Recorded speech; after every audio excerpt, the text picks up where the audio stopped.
Bismillahirrahmanirrahim. Fezkuruni ezkurkum veşkuruli ve la tekfurun. Ya eyyühellezine amenu ista'inu bis-sabri ve's-salâh. İnnallâhe ma'as-sabirin. Ve la tekûlû limen yuqtalu fî sebîlillâhi emvât. Ya Rab, şu anda, şu mekanda senin rızan için toplandık. Senin rahmetini, nusretini ve inayetini umarak ellerimizi açıp sana yöneldik. İlahi ya Rabbi, bizler senin davetine icabet ederek huzuruna geldik. Allah'ım, sen bizim dilimizden ve kalbimizden zikrini ayırma. Bizi kendine yakın kıl ve dostlarının arasına kat. Alnımızı secdeden, bedenimizi yolundan ayırma. Öğrenci temsilciliğimizin düzenlemiş olduğu 28 Şubat Kudüs konulu konferansımıza hepiniz hoş geldiniz, sefalar getirdiniz. Hoş geldiniz, sefa getirdiniz. Çok değerli bir hocamız bugün aramızda. Urfa'dan geldi. Öğrencilerimizin bir etkinliği. Biz öğrencilerimizle hep beraber olalım istedik. Onun için öğrencilerimiz düzenlediler. Bir kusurumuz varsa artık kusurları görmeyin, güzel taraflarını görün. Biz her zaman öğrencilerimiz mutlu olsun istedik. Mutlu bir üniversite olalım. Batman Üniversitesi öğrencilerinle mutlu olsun. Bu gibi etkinlikler yapsın. Her zaman sizin yaptığınız bu gibi etkinlikleri destekliyoruz. Ve çok mutlu oluyorum ben. Sizleri böyle etkinlik yaptıkça ve insanların düşünmesini sağladıkça çok mutlu oluyorum. Onun için de etkinlikte emeğe geçen böyle değerli insanları bizlere getirip konferans vermesini sağlayan öğrencilerime teşekkür ediyorum. Hepsinden Allah razı olsun. Cenab-ı Hakk'ın Kur'an-ı Kerim'de insanoğluna ilk emri oku olmuştur. Kainattaki her varlık ve her hadise okunup anlaşılması gereken bir hikmet dersidir. Bu emri anlamayan, idrak etmeyen, yaşam biçimi haline getirmeyen, İslam coğrafyasında hakim olan kan ve gözyaşı nedeniyle gönüller durup, yürekler hüzün ve acıyla doludur. Bugün İslam coğrafyasının kan ve gözyaşı içinde boğulmakta olmasının en temel sebebi kendi ilim, irfan ve hikmet geleneklerinden kopmuş olması ve cehaletle birlikte yaşamasıdır. İslam coğrafyası aklını kullanmalı, yaşananları iyi analiz edebilmeli, okuyabilmeli, anlayabilmelidir. Bu nedenle de aklı hür, vicdanı hür nesillere ihtiyacımız vardır. Milattan önceyi gösteriyor. Tekrar başlatın.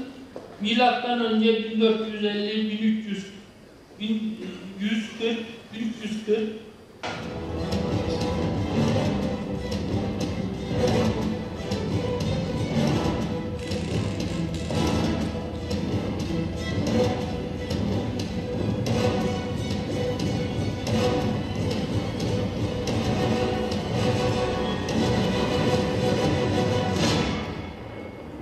Yandı ümmet birleşkenler, dillerde tekbir, Allahu Ekber. 28 Şubat bir darbedir. Bizim maalesef bir darbeler tarihimiz vardır.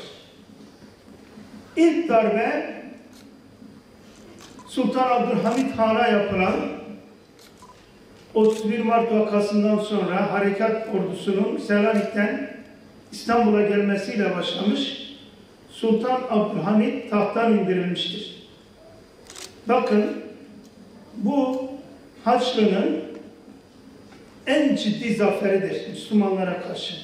Sultan Abdülhamit'in tahttan gittiği tarihe bakın. 1908'de bizim Kuzey Afrika'da topraklarımız var. Hemen hemen biraz önce gösterilen İslam toprakları o haritanın tamamına yakını elimizde. Şu anda birbiriyle boğuşan Suriye'si, Irak'ı, Ürdün'ü falan yok. Mısır devlet değil. Tamamı Osmanlı toprakları içerisinde.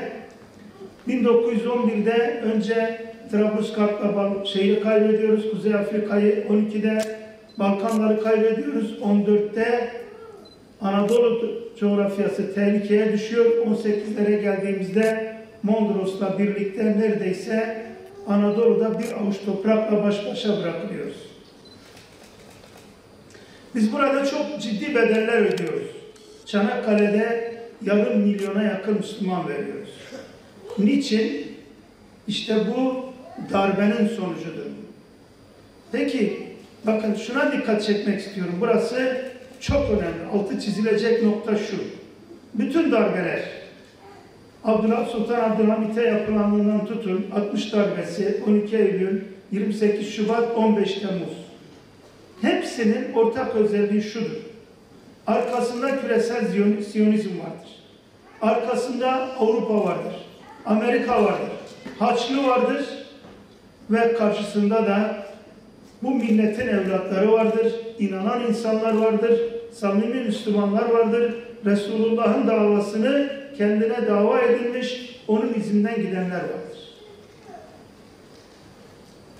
Bütün bu darbelerde kullanılan maşası paşası değişse de sonuç itibariyle darbe millete yapılmıştır. Biz bu darbelerde çok ciddi yaralar almışızdır. Mesela şu 28 Şubat darbesinde Türkiye'nin ekonomik kaybı 300 milyar dolar. Dile kolay. Dolayısıyla yine bütün bu darbelerin neticeleri üzerinde durmak lazım. Niçin Abdülhamit'e darbe yapıldı? Başka birine değil de özellikle Abdülhamit'e. Çünkü Theodor Herzl 5 defa İstanbul'a, saraya gelmiş, 2 defasında Sultan Abdülhamit'le görüşmüş ve Yahudilerin Filistin topraklarına yerleşmesinin iznini istemiştir. Her seferinde Abdülhamit kendisine o toprakların dışında nereye istiyorsanız gidebileceklerini söylemiş. Ama onlar özellikle Filistin topraklarında ısrarcı olmuşlardır. Neden dünya üzerinde antisemitizm diye bir düşünce var? Neden Yahudi düşmanlığı var? Hiç merak ettiniz mi? Bu melun millet mahza kötülüktür. Şerrin bizzatihi kendisidir. Bundan hiç iyilik sadır olmamıştır. Onun için sadece Müslümanlar değil bu Siyonizmin düşmanları. Aslında samimi Hristiyanlar da onlara düşmandır. Hristiyanlık inancına göre Yahudiler Hazreti İsa Aleyhisselam'ı katletmeye kalkıştıkları için Hristiyanlığa göre Siyonistler ve Yahudiler için God killer denilir. Tanrı katili. Onun için Avrupalılar içlerindeki bir nevi bağırsaklarını temizlemek için bütün bu Yahudilerden kurtulmak, onu da İslam ümmetinin başına bela etmek için böyle bir proje hazırladılar. İslam coğrafyasını şöyle gözünüzün önüne getirin. Fas'tan, Atlas Okyanusu kıyılarından Büyük Okyanus'un Endonezya'sına kadar boydan boya önemli bir kısmı aynı ırktan olmak üzere, çoğunluğu Araplardan oluşan ve Türklerden, Farslardan oluşan ama tamamı aynı kıbleye yönelen Müslümanlar ve irili ufaklı paramparça edilmiş bir coğrafya ve aralarına konulmuş nifakla hemen hemen her Müslüman ülke komşusuyla ya toprak veya başka bir nedenle husumet yaşar. İşte İsrail bu husumetleri büyütmek, bunların daha da parçalanmasını sağlamak için oraya yerleştirilmiş bir zehirli bitki gibidir. Kök salmıştır oraya. Onun için Müslümanların kendi ülkelerinde darbelerin olmaması için, kendi ülkelerinin çocuklarının geleceği için, ümmetin selameti için bu zehirli bitkiyi kökünden söküp atmaları lazım. İsrail'in ıslahı mümkün değildir. Hani derler ya, kurdun ıslahı ölümdür. İsrail'in ıslahı mümkün değildir. O topraklardan çıkartılması lazım. Hepinizin huzurunda tekrar teşekkür ediyorum. Hoş geldiniz, sefa getirdiniz.